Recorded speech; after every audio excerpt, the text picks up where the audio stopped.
Okay, kids, it's time to get ready for snack time. So, it's time to clean up. Are we ready? Can we sing the cleanup song? Clean up, everybody clean up, clean up, clean up. Everybody do your share. Good job, friends. Yay! Oh, you did such a good job of putting away those toys, Timmy. Thank you. Sarah, will you help put away the paintbrushes? Oh, good job. Oh, Darnell, it's time to turn off the water. We're all done. Good job, friend. Good job, friend. Hello, this is Ray with Get Real Ray, a place and space for life and business tips to hopefully inspire you on your journey, or at the very least, provide you with some laughs. So yeah, let's get real. Okay, so yes, I've spent a lot of time working with children, and I used to work in preschools, going in, doing some yoga with them or dance lessons with them. I think I was just actually like an assistant in a daycare center, with some sort of assistant role in some sort of daycare center. And yeah, the cleanup song. It's a fun song. It's a fun song. Just sing it when you are cleaning your home. Do you clean your home? Okay, let's roll this back. Do you clean your home? Like when you get out of bed. Let's roll it back even further. Do your bed sheets smell like you? Just saying. When was the last time you washed your sheets or your comfort? When was the last time you washed your bedding? I saw this YouTube video where this woman who's in Sweden was talking about how there's some sort of duvet that you have touch your body, but it's not the same duvet as the top of the bed. Like, you would never touch that. That would just be gross. And I thought, that's weird. Like, So, I mean, in the US, we have the sheet, and then you might have another blanket, and then you've got your duvet or comforter right on top of that. So, it just, so my body touches the top thing. It does. I know I'm supposed to stay under the sheet. Maybe I just sleep like a wild woman. Okay, I do sleep like a wild woman. And things do kind of get all messy. But I don't know. It just seemed like an extra layer that I'd never known of and thought about. And it just seemed crazy and wackadoodle to me. Well, not necessarily crazy, but I thought, oh, maybe I should try that. But as I'm thinking about it, I should probably just stop sleeping like a wild woman. And then I don't have to worry about the top bedding getting not so fresh anymore and then having to wash it. I really hate having to wash comforters, you guys, and duvets. Like, I hate it because they're big and you gotta fight to get in the washer. And I know what you're saying. You're like, well, Ray, I actually do not do my laundry. I have someone pick it up for me. Or, Ray, I don't have to worry about that. My maid does it for me. Or, Ray, I got a bucket in the back and I just take the hose and, I just go at it and it's good. And so I should try all of those methods and more. But since I don't have a maid or someone to come and pick up my laundry for me, actually, I don't mind doing the laundry. I have no problem with it. My ex would always be like, I just want to drop it off. I'm like, that's just kind of, for me, that just feel like a waste of money. Like, are you really doing something else with your time? Because honestly, if you just take the clothes and stick it in the wash and hit start, that took you, what, 5 minutes? So,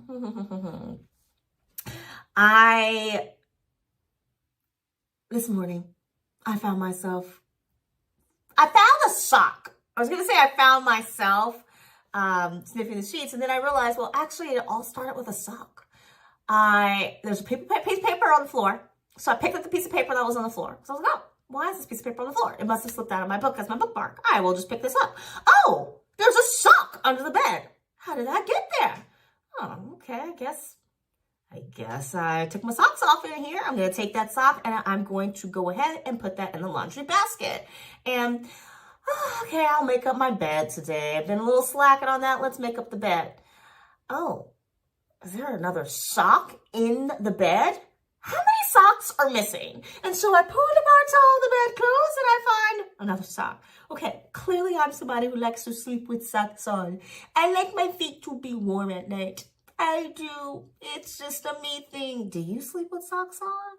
I want to know in the comments below. And so then I was like, maybe since I've ripped apart all these bedclothes, I should just go ahead and wash the sheet. And is it time to wash the comforters? How long ago did I wash them? It wasn't that long ago, but do they smell like me? Have I been sweating recently? Let's give it the old sniff test. And so then I was just like, oh man, now I gotta do laundry today. After all that, I took a look around the house. Wait a minute. I thought I was a minimalist. Okay, I claimed minimalism before it was like a trendy thing. Meow. I did a lot of things I claimed in life before they were trendy. But for me, it's kind of like, don't have a lot of stuff, because if you're not using it, someone else could probably use it. And it's just more things to worry about. It's more things you can't find. And for years, I moved a lot. So I would take my belongings, pack them up. And then towards the end, when we're getting closer to that move date or the day of the move, I'm just like, there's just the stuff that I just don't even know. I don't have time to sort it. Just stick it in a box. And so I would always have a box of stuff or a drawer full of stuff. There was always this kind of stuff section. And finally, I reached a point where I was like, I can't stand it anymore. I, got tired of always coming up with a box of stuff. And I managed to kind of get rid of everything. I learned the concept that everything should have a home, everything should have a place. It hadn't occurred to me before. And especially when you're someone who, if you've grown up like sharing a room with a sibling or living in a household where maybe there's limited space. There's more stuff and people than there is space, then this idea that everything should have a home is going to be really foreign, right? It's like, how can everything have a home? That sounds expensive. But when one chooses to have less stuff, then it becomes easier to make sure that everything has a home. And so by just taking the emotion out of being like, you know what? I haven't even thought about this item in a year. I've lived here a year. I haven't thought about it. I was keeping it just in case, but honestly, just in case it hasn't arrived in a year, it's probably never going to arrive. Just get rid of it. Let someone else enjoy it. Let someone else bring life to it, or get rid of it. Just make it garbage, right?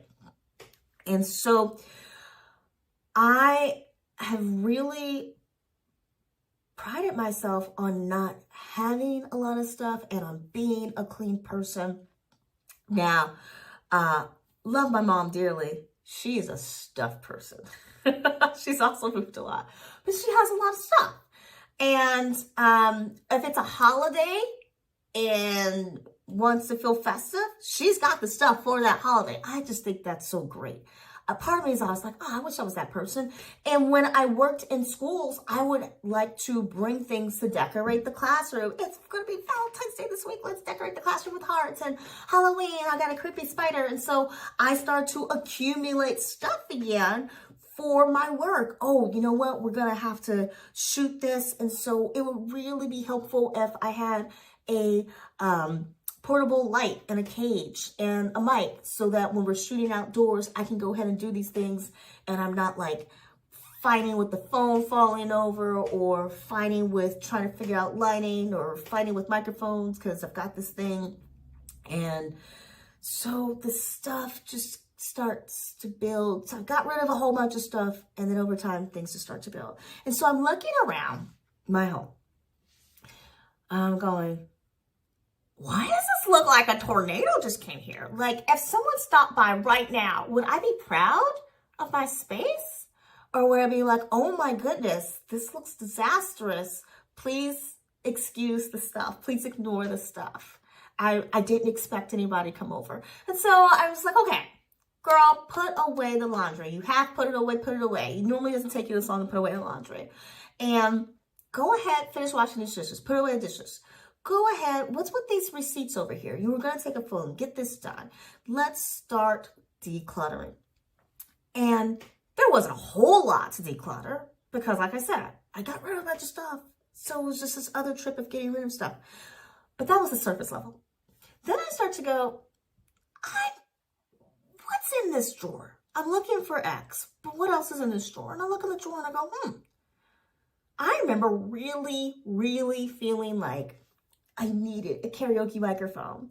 It will be fun for my business. It will be fun for doing karaoke with my spouse. I want this. And I was so excited when I got it.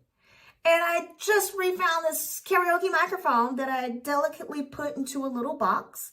I have not touched this thing in a year.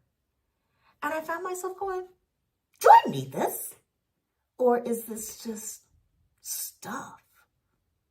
Is it something that I've held on to thinking that I would use it? Now, do I really need it? And the other day I was listening to this podcast episode where the question came up, do you reach a point where you're too old to use a skateboard as like a reasonable form of transportation? And in my mind, I'm going, yeah.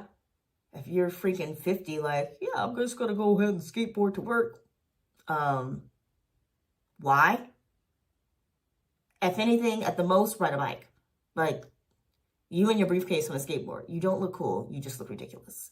Or maybe you don't even, like, have a briefcase. Just you in your flannel shirt heading to the bar to go work. You look ridiculous. I don't know what your job is, but you on a skateboard, holding a surfboard, trying to get to the beach because you're a professional surfer, you look ridiculous. I don't know. You should not be a grown adult on a skateboard unless you are a professional skateboarder. And even pro skateboarders retire at some point. So don't be a 60-year-old man like, I'm going to skateboard. Do you need a helmet? Should I get you a helmet? I'm just saying, there are some things. And so I think I'm going to have to separate with this karaoke microphone. It's super cute. It's white and gold. And I have to think about it because honestly, I haven't touched it in a year. My life hasn't changed. Now, I love karaoke, but I've only done karaoke maybe twice over the past year. Part of it has just been emotional baggage. I used to do karaoke with my former spouse, and it was one of the few things we could do that we both enjoyed that we could do together. Not necessarily that we enjoyed doing it together, but it was something we both enjoyed that we could do together. And I always love the songs he picked. I'm sure he didn't love the songs I picked, but I did want to support him in that area because I knew that singing was something he enjoyed and I knew he didn't feel the most confident about it. And I knew that singing was something that I enjoyed and I didn't always feel confident about it. And so this karaoke was an opportunity to feel confident. And in my new home, on my own, I started to feel very self-conscious about the karaoke. I don't know why. I mean, okay, yes, if people can hear me sing, mind you, there is distance between the walls of these homes. But sometimes I do hear, like, the neighbors. But I think it's because that kid's window's open. I don't know. Anyway, I got a big voice. I got a loud voice. And I like singing loud. I like loud songs. I love it. I love it a lot. And so I do get a little self-conscious. And I start to feel very alone in this karaoke process, which is silly. And I could go out to like a bar, do karaoke, and I'm trying to get myself to go do that. I used to like to do that on my own. There was a lot of nerves. I go to like piano bars. There's a lot of nerves, right? When I went with friends, I liked that, but there was also this kind of, no. I like for karaoke to be fun and to not be too serious. And so I do kind of have mixed feelings when people take it very seriously, I guess. I know. I really shouldn't. I mean, I want to celebrate everybody who's there to perform. There are some songs where I'm just like, oh, I don't really want to hear your song. Well, that song, that's a little boring, right? I don't want to hear this. I guess I don't love karaoke where it's like, let's go sing ballads. Like, no, let's go sing rock songs that old song that you used to jam to when you were riding the bus, that old hip hop song. Yeah, let's do that. And then realize that it's actually really hard to sing that hip hop song. And when you were rocking on the bus, you weren't any good at it. So why would you think you would be suddenly good at it in karaoke? And it's so cool to just be like, oh my gosh, I even know that's what the singer actually said in this song. Whoops, I guess I got the lyrics wrong all these years. I love karaoke. And yet, I am so in my head about doing it on my own in my home. And as the one place I should be able to soar. And having this microphone was supposed to give me an opportunity to feel confident and to have fun and to do it more. That's why I got the stupid microphone, so that me and my partner could feel great, like rock stars doing the karaoke thing. And I'm looking at this device going, this is a kid's mic. Shouldn't I just give it away to some kid who could use a little moment of joy? Shouldn't I focus on singing without a prop in my hand, without using this external device as motivation, and to allow myself to build the confidence in singing? And at some point, get a professional mic and start recording things like a professional. Like a professional. So as I say all this, I'm like, yeah, you need to get rid of that mic, girl. I usually just dumped a bunch of stuff off at the Goodwill the other day. I usually just take stuff to a donation center. Sometimes I'll message neighbors, be like, hey, do you have any need for this? Right? Can you use this? This mic is in excellent working condition, and I do feel like I want to find it a home with someone who, with a child who will really appreciate the opportunity to sing and soar and to have that prop and to build that self-confidence. I don't know. I don't know where to find this child. I was in the process of becoming a big sister, and I just put the application on hold because I did not like how I felt. It was really disorganized in terms of the onboarding process. This is not a reflection on the Big Brother, Big Sister organization. They are clearly very organized. Just the chapter I was dealing with wasn't quite doing things the way that I felt they could be done. And I was just like, you know what? I'm turned off. I'm turned off by this interaction. I'm turned off, right? And so I didn't follow through with finishing up that process. And there's a lot of things that I start and I don't finish, and that's a problem, and I need to finish things. That's definitely another video, and I may have made a video of that. I'll probably have to check to see. Have I made a video of that? But with that being said, oh my goodness, this microphone was not the only thing. There were other things that I found where I'm like, what? Do I use this? Can we get rid of this? Let's just get rid of this. And so I've been in this kind of decluttering thing with my home. And part of me feels like maybe decluttering my home is my way of avoiding decluttering my business. I know. Okay, so yes, the home is like super gross, and I have some papers that I do need to sort. But there are also a lot of things with my business that need to be decluttered, and I do need to sort. And you know, sometimes when you can't deal with it, my feeling is, if you're not sure in the moment and you're just back and forth and it's just causing you a lot of stress, anxiety, or whatever, back away. I tell this to my writing students all the time. Like, if you reach a point where you're just like, oh, I don't know, when you're staring at it for a while, like, back away. Just come back to that part of the essay, right? And the students who get it, who can just accept that perfection ain't going to come in that moment, their essays get so much better so fast. And then their whole writing process improves so fast. And they're rocking it. They're rocking it. And I love to see that. You can tell I like to help people out, right? I hope you can tell that from these videos and from my mention of the kind of Big Brother Big Sister program. And it is on my plan to someday adopt. I've thought of being a foster mom, but you know, financially right now, I don't feel like that would be smart. I don't want to add more stress to someone else's life. Parenting does take time. And if you're a parent, then parenting does take time. And so I want to make sure that I can give somebody that time and energy without feeling like I'm not giving them enough, without feeling like I'm not being fair. And because I would be a single mom, right? Where you can at least split it with someone else. That's definitely helpful. But with that being said, now is not the right time for me to take that journey. Why do I bring this up?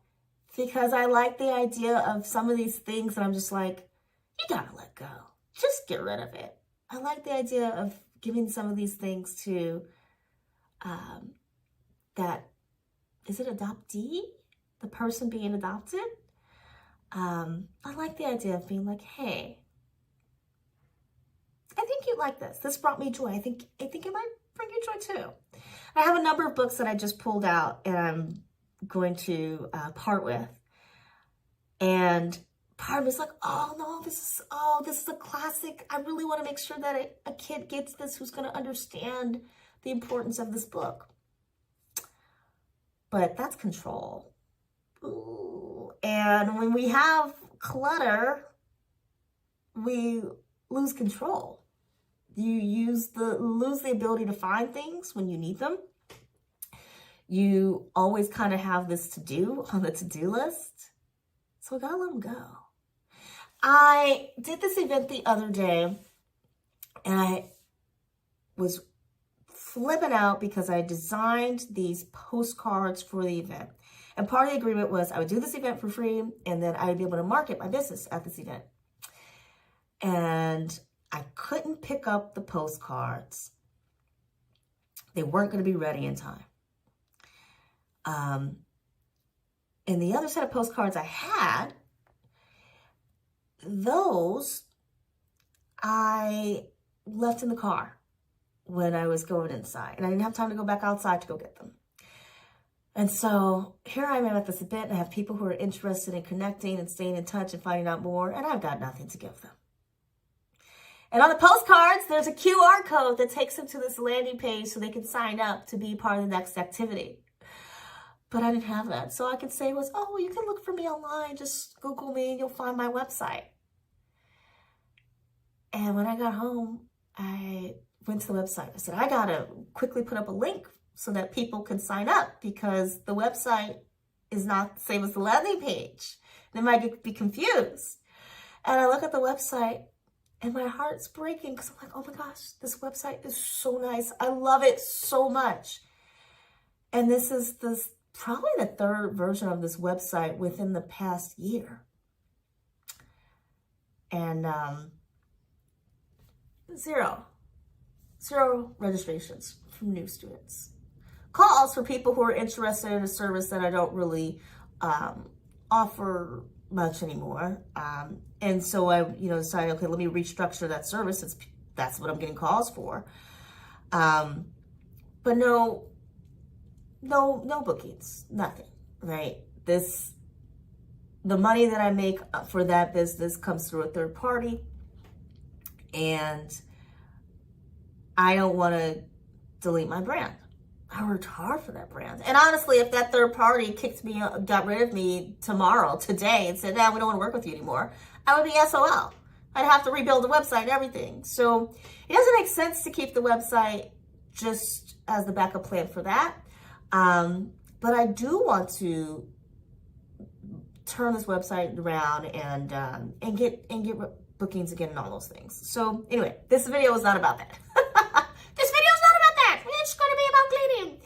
But as I'm trying to quickly edit this webpage, and then I'm going, okay, well, this is done, but now I need to create this link. And actually, do I really want to just link to that landing page? Because really the information should be coming directly to this other section. And so I'm starting to redo more pages and reconnect things. And then I said, well, I thought this was Declutter, but I did declutter with the intention of doing one thing, and now things have changed. I gotta declutter again. And I gotta sit down again and look at my plan again and figure out, what is this business selling? What is the way that I can present what this business is offering and not confuse people, not overwhelm people, not make it a turnoff. Not make it a turnoff. And make it seem like I know what I'm doing, because I do know what I'm doing. And it's kind of this weird thing where it's like, vegetables. This business has become vegetables. So, you know vegetables are good for you. But if you have too many vegetables to choose from, you're gonna be like, oh man, I can't be bothered. I can't pick which vegetable right now. I don't be bothered. I'm just gonna eat that frozen pizza, right? And so, by just limiting the choice, even though all the vegetables are good, and if you tried any of the vegetables, you're like, oh my gosh, this is amazing. Why did I know about this before? I got to tell all my friends, right? So these are great vegetables. But clearly, it's not being presented in a way that is allowing one to make choice. So, gotta declutter.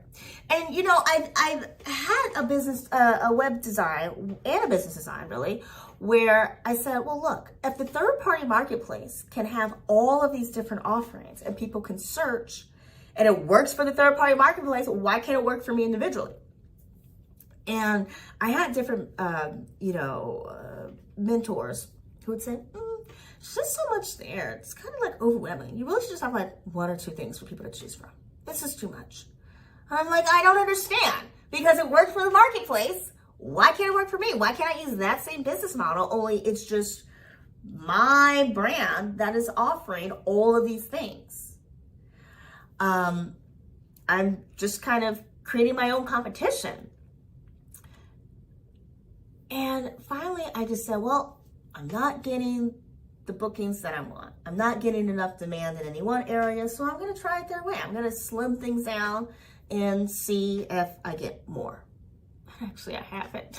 I really haven't. But that's largely because I haven't been focused on driving traffic just to my site, because I've been lost in this whole process of, well, once the traffic gets there, what do I want them to do? What's the best course of action? If I want them to know that they do have options, do I want them to sign up for the newsletter? Do I want them to take a quiz? Do I want them just to make a direct purchase? Do I want them to call me? I've tried all of these things, mind you. I've tried the call me. I've tried the problem with the call me is that people don't want to talk on the phone, or they do call you, but they're calling you at a time when you're busy, right? Or schedule a call. People schedule calls and then they don't show up for the scheduled call. Schedule a meeting on Zoom. People schedule, they don't show up. Or people schedule, but it's not even for something it's like, what, wait, you're interviewing for a job and you just went to the website and clicked schedule a call? That's not how this works. I've seen your resume. I don't want to interview you. I did not call you for a reason. So I just it wasn't quite happening the way I wanted, right? In terms of the just make a purchase, which we went on that model for a very long time. The problem with that is that people would make a purchase, and often the purchase would be for a group class, but there weren't enough students for the group class. And so then you have this awkward period of, well, I really want my kid to be with other kids. I'm like, well, I can't control that. You know, we're trying. We're not sitting over here going, yes, we got one student. We only want one. Like, that's not paying our bills. Oh my goodness. And that just became a horrible feeling. So then we said, okay, well, we're just going to focus on private lessons and let people just pay for their private lessons. And just not driving enough traffic for private lessons. And I don't really love the idea of only being available for people who want private lessons, but I've also had to reframe that thought, because I think that the things my business offers should be accessible to anybody who's interested. But by reframing the thought, I said to myself, okay, maybe we focus on private lessons through the website, but maybe I can give for free on like YouTube or in-person workshops, and just find that balance that way. And there's on this other third-party thing where they have a bigger marketing budget and we have a larger opportunity to have more group classes, then we'll just do that. So that's where we are right now. With that being said,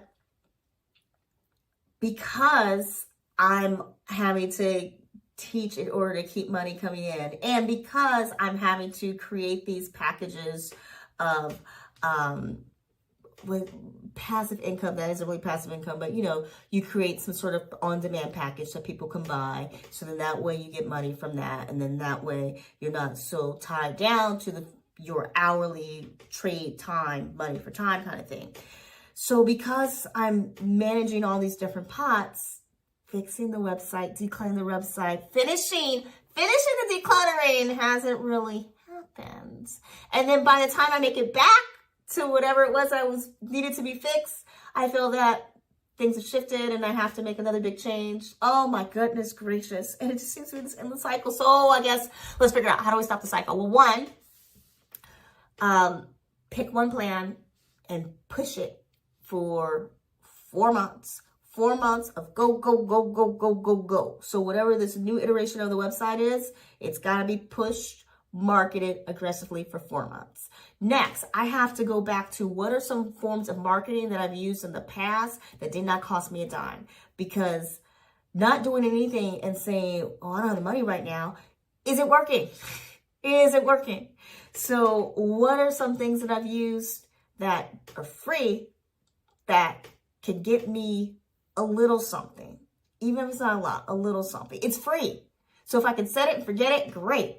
And then what are some things that I can use where maybe there's a low cost up front and will also allow me to bring in more income, or at least more interest in the services.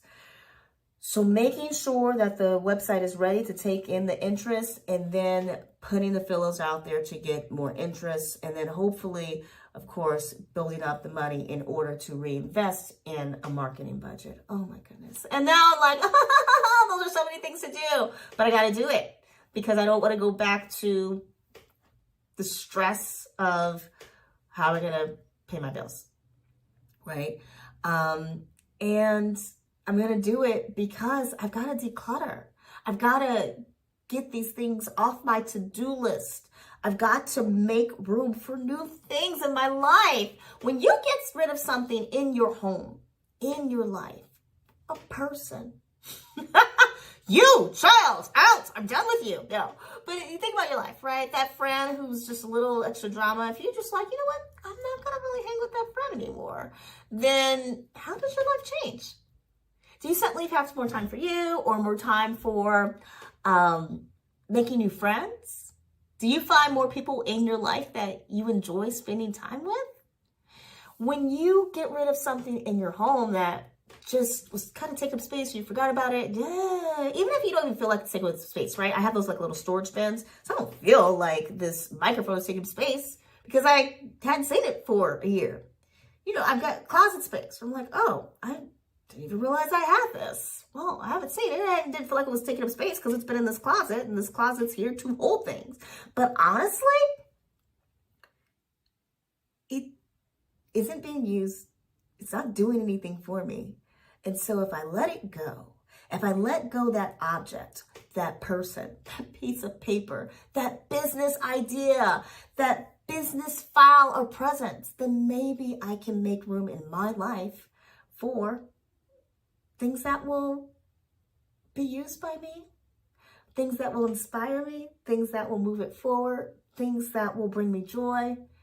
And why spend a life holding on to the past when one can create a life that allows us, when we breathe our last breath, to say, yeah, that was an amazing ride. I guess I'm not going to be on my deathbed going, oh, I wish I'd done karaoke more. Oh, I wish I'd found someone to give that book to. Probably gonna be like, put me out of my misery.